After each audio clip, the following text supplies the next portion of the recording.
Como muitos já devem saber, a penalidade mais grave do Código de Trânsito Brasileiro, do CTB, é a cassação do documento de habilitação, a cassação da CNH. E há uma grande diferença entre a penalidade de cassação e a de suspensão. A de suspensão diz respeito ao tempo em que o condutor ele fica impedido de poder dirigir, sob pena de ter a sua CNH cassada. Já a cassação, ela é do documento de habilitação. Então, o documento de habilitação nada mais é do que uma licença concedida pelo Estado para que o motorista tenha autorização para dirigir. Então, a penalidade de cassação, ela atinge exatamente o documento. Olha só essa diferença, porque a de suspensão, o motorista fica um tempo impedido, ele cumpre o prazo da suspensão, faz a reciclagem, mas ele continua com o mesmo documento de habilitação. Se o documento vencer, basta ele renovar.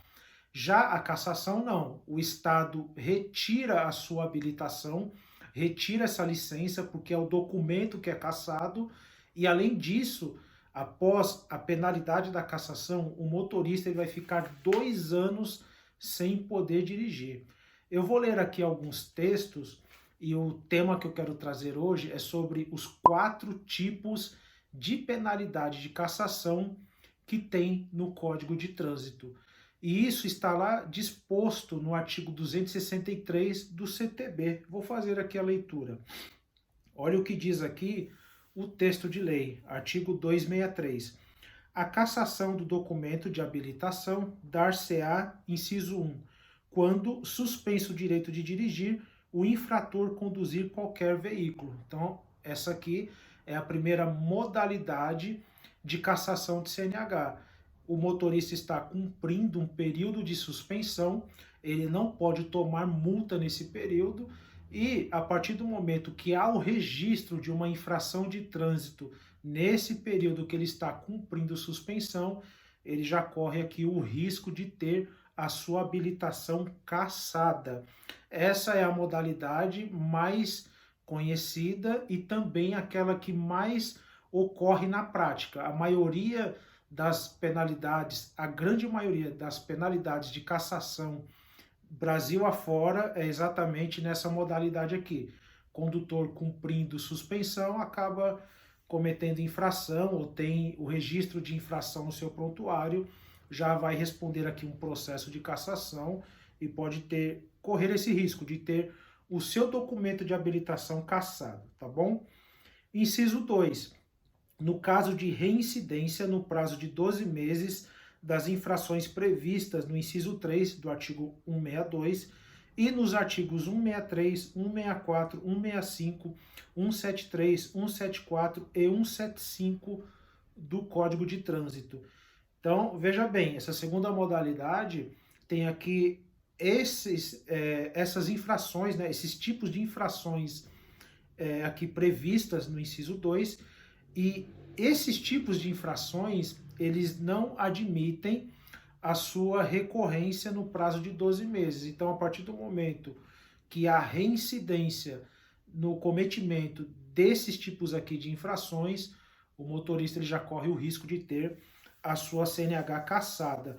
Eu vou ler aqui as infrações que o motorista não pode cometer mais de uma vez, ou seja, se ele cometer esses tipos de infrações que eu vou ler agora 2 ou mais vezes num período de 12 meses, ele já corre o risco de ter a sua CNH cassada. Ó.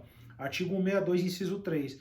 Dirigir veículo com carteira, com CNH ou permissão para dirigir, de categoria diferente da do veículo que esteja conduzindo. Já está aqui sujeito à cassação, tá? Se cometer 2 ou mais no período de 12 meses. A do 163, entregar a direção do veículo à pessoa nas condições previstas no artigo anterior. Então, o artigo 162, ele elenca ali diversos tipos de infrações. A partir do momento que o proprietário habilitado entrega o veículo para pessoa, né, para a pessoa que se enquadra naquelas infrações previstas no artigo 162, no caso de reincidência, ele já corre o risco de ter a CNH cassada. Artigo 164, permitir que pessoa nas condições referidas nos incisos do artigo 162 tome posse do veículo automotor e passe a conduzi-lo na via. Artigo 165, dirigir sob a influência de álcool ou qualquer outra substância psicoativa que determine dependência. Então, cometeu, vamos supor que o condutor aqui seja flagrado conduzindo sob a influência de álcool 2 vezes no período de 12 meses. Vai ter a CNH cassada. Do artigo 173, disputar corrida, mesma coisa.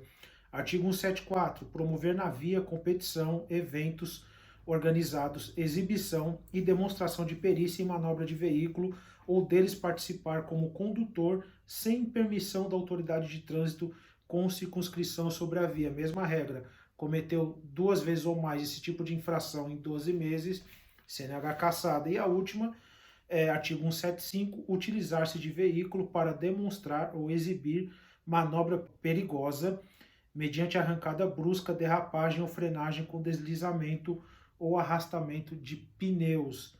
Então aqui vale a mesma regra. O terceiro tipo de cassação está aqui, ó, inciso 3. Quando condenado judicialmente por delito de trânsito, observado o disposto no artigo 160. Aí, por sua vez, dispõe aqui o artigo 160. O condutor condenado por delito de trânsito deverá ser submetido a novos exames para que possa voltar a dirigir, de acordo com as normas estabelecidas pelo CONTRAN. Então, a regra aqui é muito dura. Condutor que foi condenado por delito de trânsito, então tem um rol de delitos de trânsito previstos no CTB, se o motorista, porventura, se enquadre ou cometa infrações de trânsito, que também são crimes de trânsito, ou cometa crimes de trânsito, automaticamente a sua CNH será cassada, tá ok? E o quarto tipo de cassação é exatamente essa aqui, ó, do parágrafo 1º do artigo 263. Constatada em processo administrativo a irregularidade na expedição do documento de habilitação, a autoridade expedidora promoverá o seu cancelamento. Então, esse quarto tipo aqui, eu já peguei, já tive conhecimento, né, de vários casos desse tipo. Ocorre quando o candidato à habilitação, ele, aqui no bom português, ele faça algum esquema, tá? Se utilize de subterfúgios, né, de meios ilícitos ou ilegais para obter a sua CNH, né? Sai ali da categoria de permissão para dirigir para obter a sua CNH. Então, quando há alguma irregularidade no tocante à expedição do documento de habilitação da CNH, automaticamente ele corre o risco aqui de ter esse documento cassado. E aqui, como diz, né, conforme a locução, quando a gente ler aqui, ó, constatada em processo administrativo. Então, esse candidato que se utilizou de meios ilegais para obter a sua CNH no esquema, né, como a gente conhece, esse candidato ele vai ter um processo administrativo, então ele vai ter o direito de se defender e ao final, não sendo provado, tá bom? Ele não conseguindo provar que realmente obteve a sua CNH de forma lícita, ele vai ter aqui a sua habilitação cassada. E o parágrafo 2º diz o quê? Decorridos 2 anos da cassação da CNH, o infrator poderá requerer a sua reabilitação, submetendo-se a todos os exames necessários à habilitação. Então veja que é uma penalidade bastante grave. O condutor aqui nesse caso, a partir do momento que a instauração de um processo administrativo e o trânsito em julgado, quando esse processo acaba, será imposta ali a penalidade da cassação, tá ok? O Detran vai impor ali a penalidade da cassação e só depois de 2 anos, tá, o seu documento de habilitação vai ser cassado, essa sua licença ela vai ser retirada e só depois de 2 anos é que ele poderá se reabilitar. Então, aqui você vê a grande diferença com relação à suspensão. Na suspensão, o infrator ele fica um tempo sem poder dirigir, ele faz o curso de reciclagem na autoescola e feito isso ele pode voltar a dirigir tranquilamente. Agora, aquele que teve a CNH cassada, não. Ele vai ter que esperar 2 anos e depois de 2 anos não basta só a reciclagem, ele vai ter que fazer todo o processo de reabilitação. É como se ele estivesse tirando a CNH novamente, provas teóricas, prova prática e por aí vai. Então a gente vê aqui o prejuízo, né? O quanto que essa pena ela é bastante grave.